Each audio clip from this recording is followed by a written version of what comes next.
tonight, atong i-declare ang promise or ang saad sa Ginoo sa iyang pulong ison.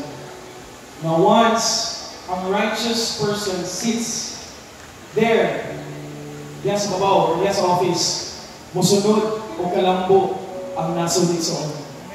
Specifically here in Sarangani. Can we all stand and let's... We also have the department heads to Yes. request them to come off stage.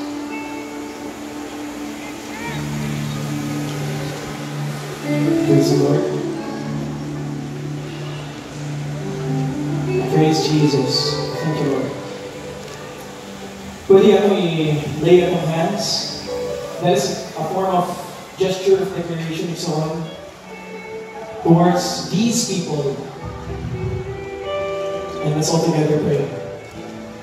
Father God in heaven, thank you for the open heaven right now.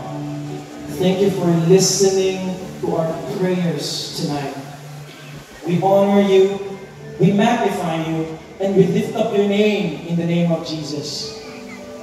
Oh Holy Spirit, thank you for filling us, this empty cup, our souls, fill us and overflow through and in us, Lord. Lord, I pray and we pray a declaration of blessing to Mary Lilibeth and God. Lord, we pray, oh Lord, you're going to touch her right now.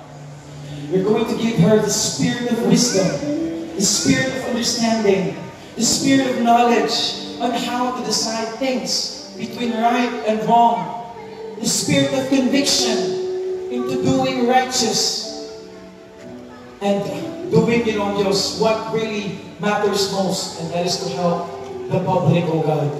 Kami, pasalamato nimo.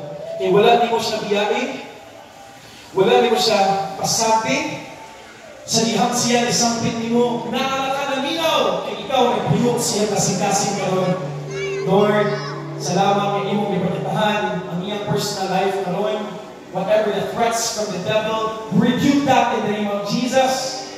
Whatever the threats, whatever the death threats, we rebuke that in the name of Jesus. And Lord, this is what we pray, that your angels will surround her, and together with all the employees, all the department heads, all the people, the officiates, all the people who sits, Lord God, just to serve the people here in Alabel, Ginoong Diyos. Salamat, Ginoong Diyos, for filling this place with your presence.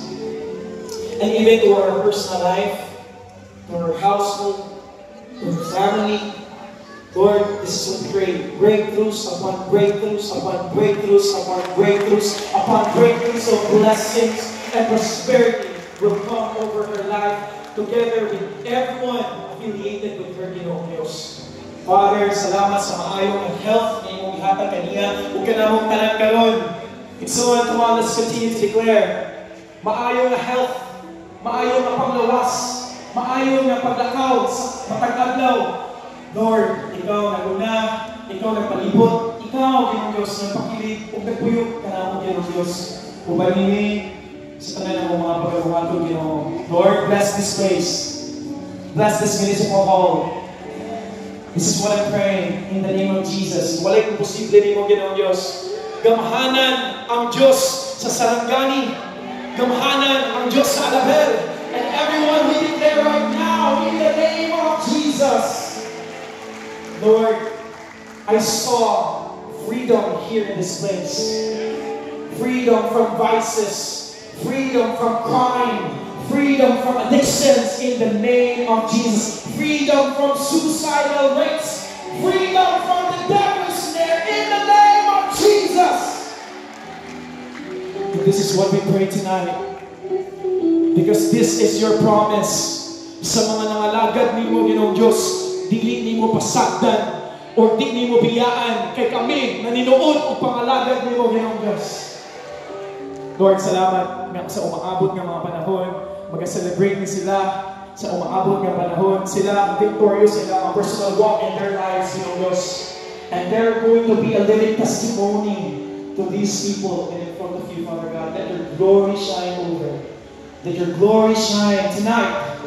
Hallelujah. Come on, so let's give glory to the Lord. We give you back the glory, God.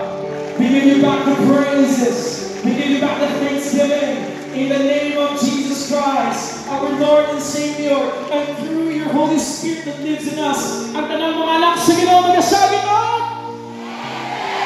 Magasagin mo! Magasagin mo! Amen! Praise the Lord. Hallelujah. Thank you so much, Mayor.